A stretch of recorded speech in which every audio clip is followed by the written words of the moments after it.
Hello and welcome to Dakshai English literature zone. तो चलिए दोस्तों बात करते हैं। जैसे कि मैंने पिछली वीडियो में पैराडाइज लॉस्ट के कैरेक्टर्स के बारे में डिस्कस किया था, तो अब दोस्तों बात करते हैं हम पैराडाइज लॉस्ट की पूरी स्टोरी के बारे में।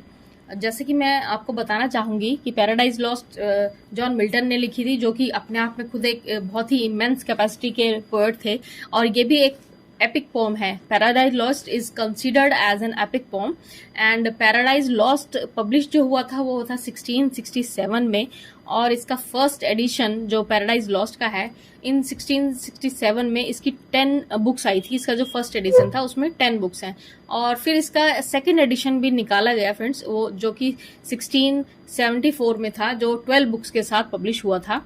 और इसके बाद अगर बात की जाए, पैराडाइज लॉस्ट रीगेंड सीक्वल भी आया है जो कि 1671 में ही आ गया था, तो जो कि फर्स्ट एडिशन और सेकंड एडिशन के बीच का था सीक्वल, ये पैराडाइज लॉस्ट का रीगेंड 1671 में। दोस्तों आप ये सब जो फैक्ट्स हैं मैं आपको बता रही हूँ, बहुत ही इंपॉर्टेंट है। अगर आप इनको याद रखते हैं तो बहुत ही अच्छा है, क्योंकि ये एमसीक्यू क्वेश्चंस में जरूर डिस्कस किए जाते हैं किसी भी एग्जाम में, टीजीटी, पीजीटी या फिर एमए ऑनर्स, इंग्लिश ऑनर्स जो करें उनके लिए भी। तो आप जरूर इनको माइंड्स में रखें। अगर ऐसा रखते हैं तो आपको एमसीक्यू क्वेश्चन अलग से तैयारी करने की प्रिपरेशन की जरूरत नहीं पड़ेगी। और प्लीज प्लीज प्लीज आप जरूर वीडियो पूरी देखा कीजिए। पूरी देखते हैं तो ही आपको कुछ समझ में आता है स्टोरी। अगर बीच में छोड़ देने से तो जो कैरेक्टर्स हैं उनका भी मिसमैच हो जाता है, वो नहीं समझ में आते हैं। और आप मेरे डिस्क्रिप्शन बॉक्स में भी जरूर जाया कीजिए, क्योंकि डिस्क्रिप्शन बॉक्स में मैं कुछ ना कुछ नोट्स जरूर डाल देती हूँ, तो आप लोगों की, जिससे मैं ज्यादा से ज्यादा हेल्प कर सकूं। तो प्लीज अगर आपको मेरी वीडियोस पसंद आती है तो उन्हें लाइक, शेयर और सब्सक्राइब जरूर करें।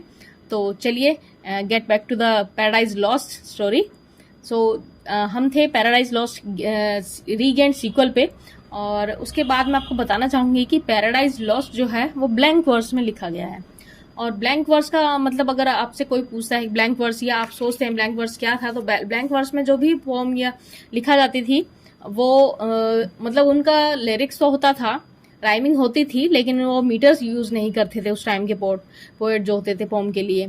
तो और नेक्स्ट जो है इसकी, जो अगर आपसे कोई पूछा जाए शॉर्टेस्ट बुक कौन सी थी, शॉर्टेस्ट बुक इसकी थी 7 नंबर की, जिसमें 640 लाइन्स थी सिर्फ। और लॉन्गेस्ट बुक की बात करें, सबसे लंबी जो जिनमें लाइनें थी वो थी बुक नंबर 9, जिसमें 1189 लाइन्स थी। तो चलिए दोस्तों बढ़ाते हैं स्टोरी को आगे और बात करते हैं कैरेक्टर्स की। वैसे मैंने इसके कैरेक्टर्स मेरी पहली वीडियो में बहुत अच्छे से एलैबोरेटली डिस्कस किए जा चुके हैं, पर फिर भी दोस्तों अगर आप ये वीडियो पर नए हैं तो इस वीडियो को मैं आपको फिर से एक बार कैरेक्टर्स की लिस्ट में आपको बता देती हूँ। तो इसमें अगर हम बात करें तो सबसे पहले हम नाम लेते हैं सैटर्न का, जो कि इस पोम में, इस एपिक पोम में एक शैतान का रोल अदा कर रहे हैं। सैटर्न एक शैतान है, जो कि पहले उनका नाम लूसीफर था। वो एक्चुअली पहले एंजल ही थे गॉड के उसमें, हेवन में, तो वो पहले एंजल ही थे, लेकिन उनको वो इमेंस पावर थी उनके पास। वो एक आर्क एंजल थे। आर्क एंजल मतलब वो नॉर्मल एंजल नहीं थे, आर्क एंजल थे, और उनके पास पावर इतनी ज्यादा थी कि उन्हें कहीं ना कहीं इस चीज का बहुत प्राउड हो गया, और यही उनका डाउनफॉल था। उनको घमंड हो गया, प्राइड हो गया अपने ऊपर, और उन्होंने गॉड से ही बगावत कर दी। वो रिबेल बन गए एक तरीके से, और उन्होंने गॉड से लड़ाई की, पूरा बैटल किया, और गॉड की आर्मी ने उन्हें फाइनली, ये जो बैटल चली थी दोस्तों, ये मैं आपको बताना चाहूंगी 3 दिन चली थी। ये क्वेश्चंस में भी आ सकता है। 3 दिन के लिए बैटल चली थी, और सेकंड डे पे तो सैटर्न ने अपनी पूरी आर्टिलरी, जो कहते हैं कि गोला बारूद तक यूज किया है सैटर्न ने, लेकिन फिर भी गॉड के सामने किसी की नहीं चलती। सैटर्न को शायद यही प्राइड था अपने ऊपर, और गॉड की आर्मी सैटर्न को धकेल कर हेल में धकेल देती है, और सैटर्न जो है वो हमेशा के लिए हेल में चले जाते हैं। लेकिन सैटर्न की जो दिमाग था उसमें जो शैतानी ख्याल थे वो उनके बंद नहीं होते, जो कि आखिर तक पूरी ह्यूमन प्रजाति को, पूरी मानव जाति को इस चीज से नुकसान भोगना पड़ा कहीं ना कहीं। तो जॉन मिल्टन जो है यही दिखाना चाहते हैं कि कैसे इसमें डिसओबीडियंस और जो रिवॉल्ट है, अवज्ञा और विद्रोह, ये 2 चीजें इसमें दिखाई गई है। जॉन मिल्टन ने बहुत बखूबी इस चीज को निभाया है। पूरी एडम ईव की कहानी बताई गई है। तो चलिए दोस्तों इसका नेक्स्ट कैरेक्टर मैं आपको बताती हूँ। द सन ऑफ गॉड है इसमें, जो कि यीशु मसीह हैं, और गॉड द फादर, जिन्होंने पूरी दुनिया के निर्माता हैं, जिन्होंने पूरा यूनिवर्स बनाया है। नेक्स्ट कैरेक्टर होगा एडम का, जो कि पहला इंसान है, गॉड की क्रिएशन है। गॉड ने पहला इंसान बनाया था एडम, और इनका नाम भी आप लोगों ने कहीं ना कहीं सुना होगा, एडम एंड ईव का। और ईव जो है वो पहली महिला है, पहली वुमेन है पृथ्वी पर जो कि गॉड की ही क्रिएशन है। तो एडम और ईव के बाद हम नाम लेते हैं बेल्जेबब का। जो बेल्जेबब है वो सैटर्न का ही सेकंड इन कमांड है, उसका सेकंड हैंड समझ लीजिए एक तरीके से। सैटर्न की सारी बातों को आगे एग्जीक्यूट करने वाला बेल्जेबब है। उसके बाद हम बात करें तो सिन है, सिन और डेथ, ये दो बच्चे थे सैटर्न के। सिन जो कि शैतान की बेटी थी और डेथ उसका बेटा था। ये दोनों ही बुरी चीजें होती हैं जिनको यूनिवर्स में बाद में भेजा गया। और जो नेक्स्ट कैरेक्टर है वो है गैब्रियल का। गैब्रियल जो है बेल्जेबब के बाद, सॉरी, सिन और डेथ के बाद हम नाम लेते हैं गैब्रियल का। One of the arc angel of haven, ये भी हेवन के ही थे लेकिन आर्क एंजल थे, इनको भी पावर थी। इनका क्या काम था कि ये जो हेल से और यूनिवर्स पैराडाइज में जो सीढ़ियां बनाई गई थी ये उनकी रखवाली करते थे। उसके बाद हम नाम लेते हैं दोस्तों रेफल का। रेफल भी आर्क एंजल थे हेवन के ही, और रेफल को गॉड ने भेजा था कि वो जाकर के एडम और ईव को थोड़ा समझाएं कि वो सैटर्न की इस तरीके के शैतान की बातों में ना आए, और उनको काफी कुछ आगाह करने के लिए भेजा गया था। तो चलिए दोस्तों बात करते हैं इसकी स्टोरी की। दोस्तों जब जॉन मिल्टन इसको लिखने बैठे तब उन्होंने सबसे पहले जो आह्वान किया था वो हेवन की म्यूजिक का किया था। हेवन की म्यूज से उन्होंने, जैसे हम सरस्वती माता को पूजते हैं और किसी भी चीज को लिखने से पहले विद्या में हम याद करते हैं, वैसे ही उन्होंने, जॉन मिल्टन ने हेवन की म्यूज को याद किया कि मैं ये कहानी लिखने जा रहा हूं जिसमें गॉड से बिल्कुल गॉड की क्रिएशन के बारे में बताऊंगा। जो भी उन्होंने लिखा इस स्टोरी के बारे में हम आगे डिस्कस करेंगे। तो चलिए बिना देर करे हम स्टार्ट करते हैं। दोस्तों सबसे पहले हम कैरेक्टर लेते हैं सैटर्न का। सैटर्न जो है वो हेवन में ही है, जैसे कि मैंने आपको पहले भी बताया है। वो फॉर्मरली उनका नाम जो था लूसीफर था, लूसीफर के नाम से जाने जाते थे, तब तक वो हेवन में थे। लेकिन जैसे ही उनको अपने प्राइड पे घमंड हुआ, उन्होंने गॉड से बैटल की, गॉड के खिलाफ उन्होंने रिवॉल्ट किया, वो रेबल बन गए, विद्रोही बन गए। तब उनकी जो उन्होंने ये युद्ध किया 3 दिन के, उसके बाद जब उन्हें हेल में गॉड की पूरी आर्मी ने उनको हरा दिया और हेल में फेंक दिया गया, तब से उनका नाम सैटर्न हो गया था। और जो इसमें द सन ऑफ गॉड हैं, यही हमारे जो क्रिएशन है, हमारे जो गॉड हैं, उनके खिलाफ जो उसने बैटल किया और उसके बाद उनको ये पनिशमेंट दी गई, उसके हिसाब से वो विद्रोही हो गए थे। तब ये कहानी आगे बढ़ती है। गॉड की जो इन्होंने सैटर्न का जो दूसरा हम कहते हैं सेकंड हैंड, जो दूसरा ही उसका सेकंड इन कमांड है बेल्जेबब। बेल्जेबब कहीं ना कहीं जब उन्हें हेल में फेंक दिया जाता है तो बेल्जेबब भी काफी पावरफुल दिखाया गया है इसमें। वो एक दिन इनकी बात हो रही होती थी। ये ना दोस्तों मैं बताती हूँ आपको, हेल में जब इनको फेंक दिया गया था सैटर्न को, तब इन्होंने सारे इनके जो जितने भी साथी थे, जितने भी शैतान थे, डेमंस थे, उन सब से इन्होंने सलाह करी और इनको एक अलग से इन्होंने सिटी बनाई जिसका नाम था पेंडेमोनियम। पेंडेमोनियम नाम की जो सिटी बनाई इन्होंने, उसमें जाकर ये सारी जो है अपने डिसाइड करते थे कि हमें अब क्या करना है क्या नहीं करना है। इनकी सारी वहां पे डिसीजन लिए जाते थे। तो बेल्जेबब एक दिन उनको बताता है कि गॉड की एक नई क्रिएशन बनी है पैराडाइज करके, पैराडाइज तो, और वहां पर हम जो गॉड की क्रिएशन है वो देखने लायक है, और वहां पर हर तरीके के पशु पक्षी हैं, गार्डन है, गार्डन ऑफ ईडन, सब कुछ बेल्जेबब सैटर्न को बताता है। और सैटर्न कहता है कि ठीक है, अगर वो गॉड की क्रिएशन था, चलो हम वहां चलकर उत्पात मचाते हैं और सारा खराब कर देते हैं, और वहां के जो भी लोग बनाए होंगे उनको हम करप्ट कर देते हैं। एक शैतान है, शैतान यही सोचता है कि सबको करप्ट कर देने के लिए। तो सैटर्न जो है जैसे ही निकलता है इन चीजों के कि मैं ढूंढ के आता हूँ वो कहाँ पर है ये पैराडाइज, जो गॉड की एक बहुत ही ब्यूटीफुल क्रिएशन, जैसा कि बेल्जेबब उसको बताता है। वो जाता है तो उसको हेल के ही दरवाजे पर सिन और डेथ मिलते हैं जो कि उसके बच्चे होते हैं। तो सिन और डेथ को वो बोलता है कि तुम मैं इतना ढूंढने जा रहा हूँ पैराडाइज के लिए, मैं चाहता हूँ कि तुम लोग मेरे लिए हेल से लेकर और ये पैराडाइज तक एक सीढ़ियां बनाओ ऐसी जिससे मैं कभी भी आना जाना मेरा आसान हो सके।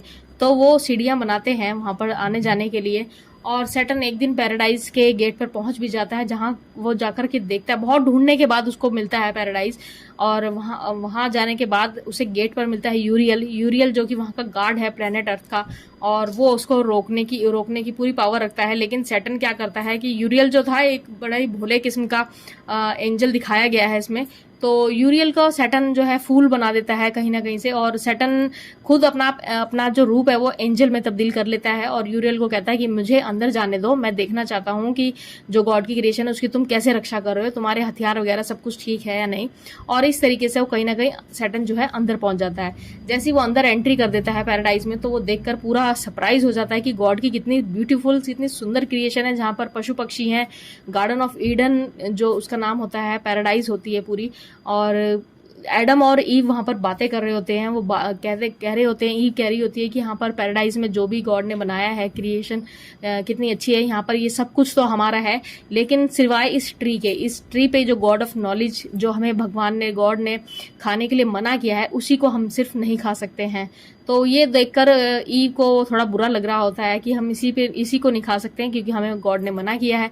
सैटर्न इन बातों को सुन लेता है और वो इन बातों के लिए वहां से थोड़ी देर के लिए कुछ वापस चला जाता है।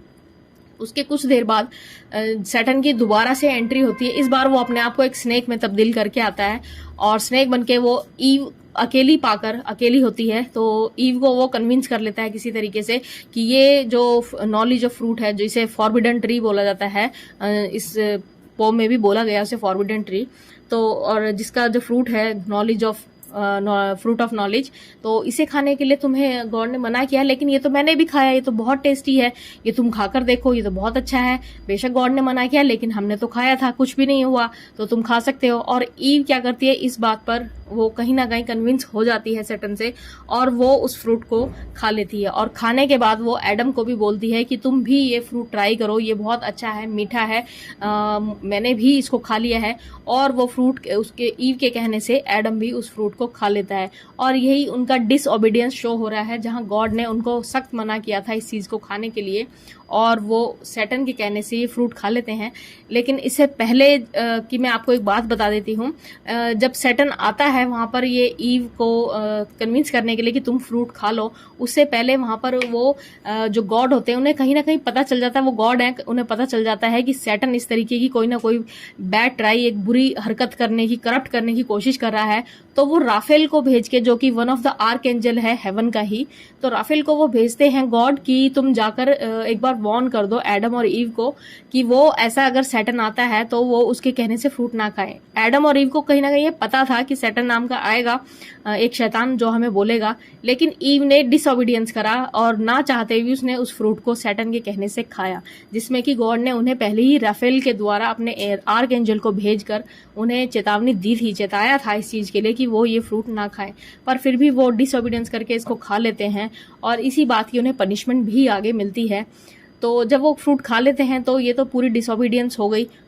दोस्तों, जब राफेल आया होता है और राफेल एडम को ये बता रहा होता है, एडम और ईव दोनों को ये बता रहा होता है कि इस तरीके से तुम्हें गॉड का डिसोबीडियंस नहीं करना है, सैटर्न नाम का जो भी आएगा, जो शैतान है वो आएगा, तुम्हें बरगलाएगा।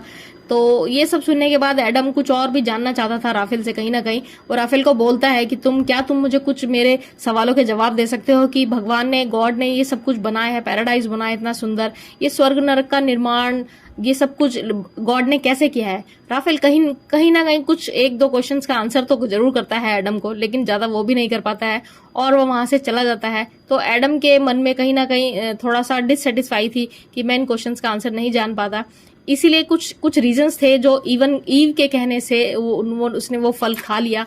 वो अंदर से कुछ जानना चाहता था और उसे नहीं जानने को मिला था।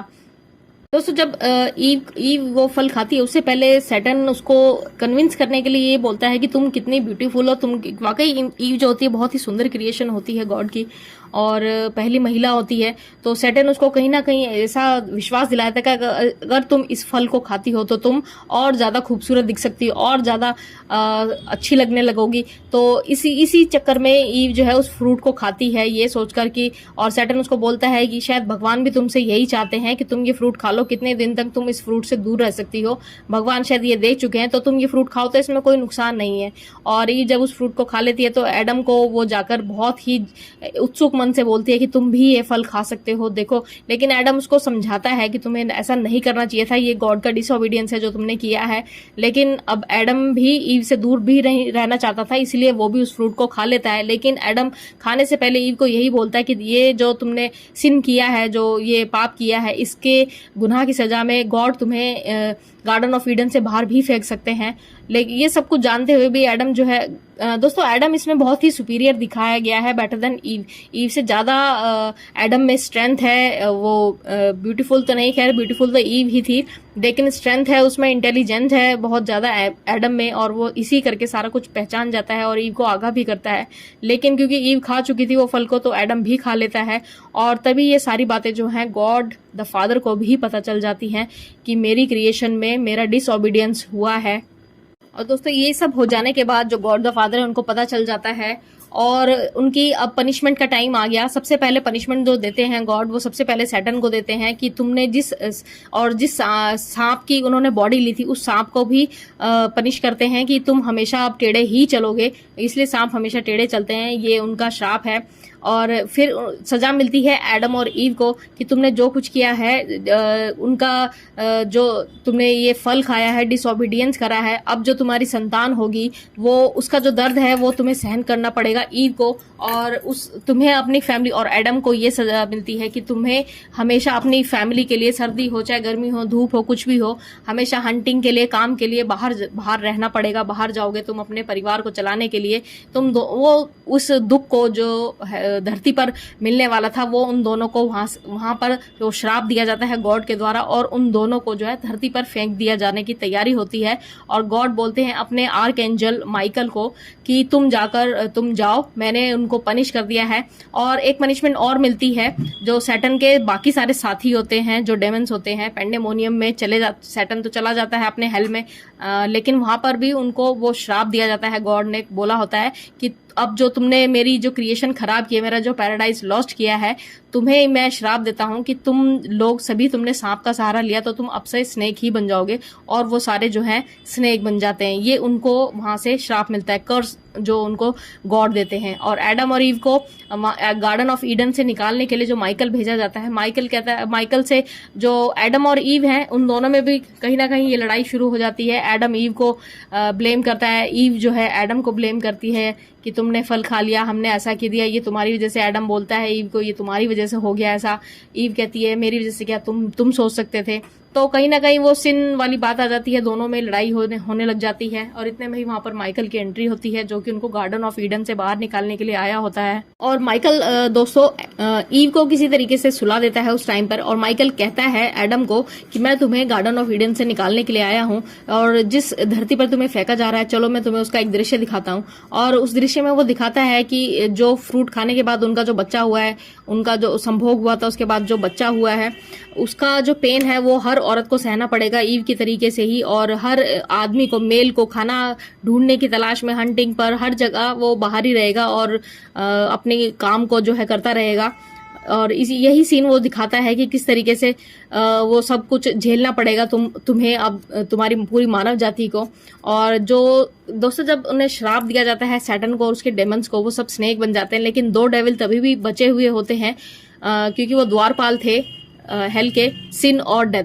वो सिन और डेथ वो स्नेक नहीं बनते हैं, वो धरती पे उन्हें फेंका जाता है। और धरती पे क्योंकि आज, और ये चीज आज तक भी है, क्योंकि धरती पे पाप इतना है, लोग एक दूसरे को अब पसंद नहीं करते, लड़ाई झगड़ा बहुत सब कुछ है, पाप है, धोखा है, सब कुछ है। तो इसी वजह से सिन और डेथ, लोग एक दूसरे पाप करते हैं, एक दूसरे को हर्ट करते हैं, और आखिरकार उन्हें डेथ भोगनी पड़ती है, उनकी मौत हो जाती है। तो ये कहानी आगे तक अभी तक चलती आ रही है।